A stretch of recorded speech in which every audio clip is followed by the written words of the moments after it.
मैंने पार्लियामेंट में खड़े होकर कह दिया कि मैं रसूलुल्लाह सल्लल्लाहु अलैहि वसल्लम के गुलामों का गुलाम हूं। मैं सब्ज गुम्बद के मकी के दर का कुत्ता हूं। मुझे सिक्योरिटी की जरूरत नहीं है। बस मुझे इतना चाहिए कि हशर के मैदान में जब कमली वाले होंगे तो आका कह दे कि ये मेरा कुत्ता आया है, बस काफी है मेरे लिए इतना काफी है। मरना तो है एक दिन, मगर जिएंगे कैसा वो दुनिया याद रखेगी उसको। अगर वो 22 बच्चों को गोली मार दिया गया CAA के प्रोटेस्ट में, तो फिर उनकी जान की कीमत नहीं है तो ओवैसी की जान की कीमत क्या है बताओ मेरे को।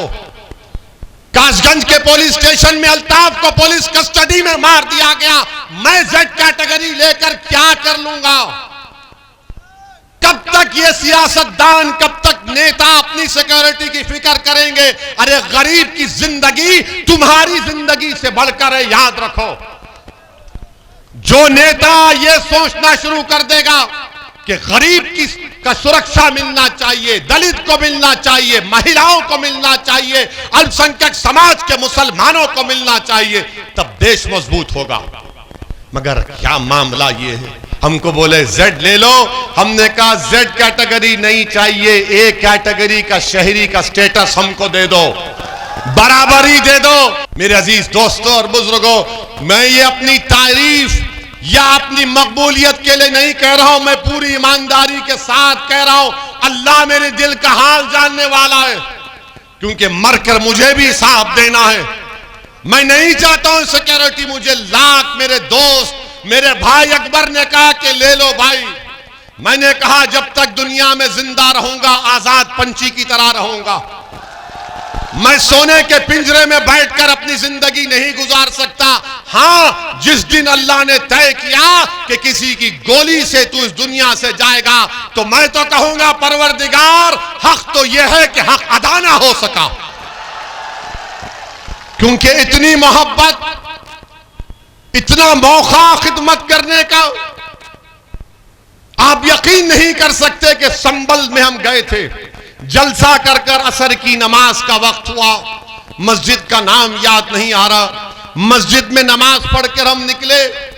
एक अपाहिज है, साइकिल पर है, हमसे हाथ मिलाया और कहा कि ओवैसी तेरे लिए 100 रुपये। मैंने कहा क्यों? उसने कहा मेरे पास यही दौलत है, तू रख ले। यकीन मानिए मैं जज्बाती हो गया, उस 100 रुपये को उठा के रखा हूं। जिंदगी भर कभी उसको इस्तेमाल नहीं करूंगा। अगर मैंने जिंदगी में दौलत कमाई तो वो 100 रुपये कमाए जो गरीब अपाहिज ने मुझे दी। मेरे अजीज दोस्तों और बुजुर्गों, यही बात आपको बताना था।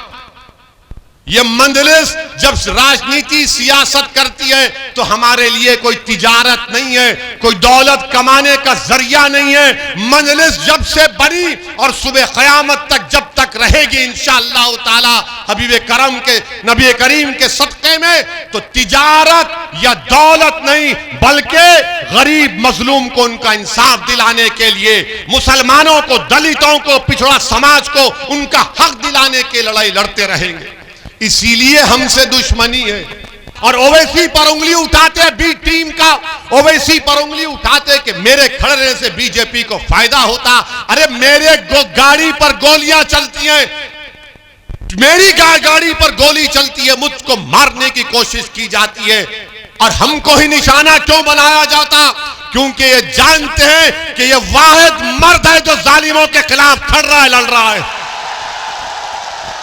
हमारी जान लेने की कोशिश होती है, हमारे साथियों की जान लेने की कोशिश होती है, मगर आप पे कुछ नहीं होता। आप तो दूध के धुले हुए हैं, आपको तो कोई पूछता नहीं है। और हमारे अतराफ ये पूरे शैताना लगे हुए हैं, कोई गोली मारो, कोई गर्दन काटो।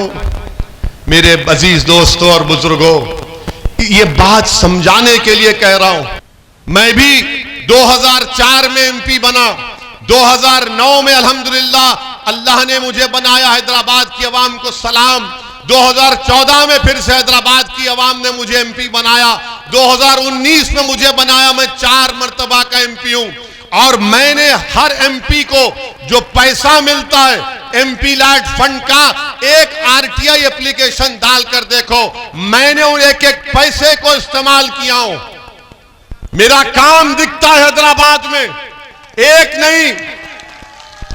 नहीं, सुनो आप, एक इलाका है गोलकुंडा के नाम से, गूगल करो, गूगल करके देखो, वहां पर मैंने अपने एमपी फंड से 10 करोड़ की एक बच्चों की तालीम की डिग्री इंटर कॉलेज की बिल्डिंग बनाई, वहां पर एमपी के फंड से बनाई। वहां पर एक नहीं, वहां पर कम से कम मेरे ख्याल से 500 से ज्यादा बच्चियां तालीम हासिल करती हैं उस एक बिल्डिंग में।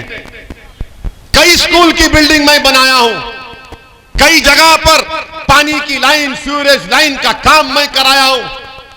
बताओ जो एमपी है आपने क्या किया?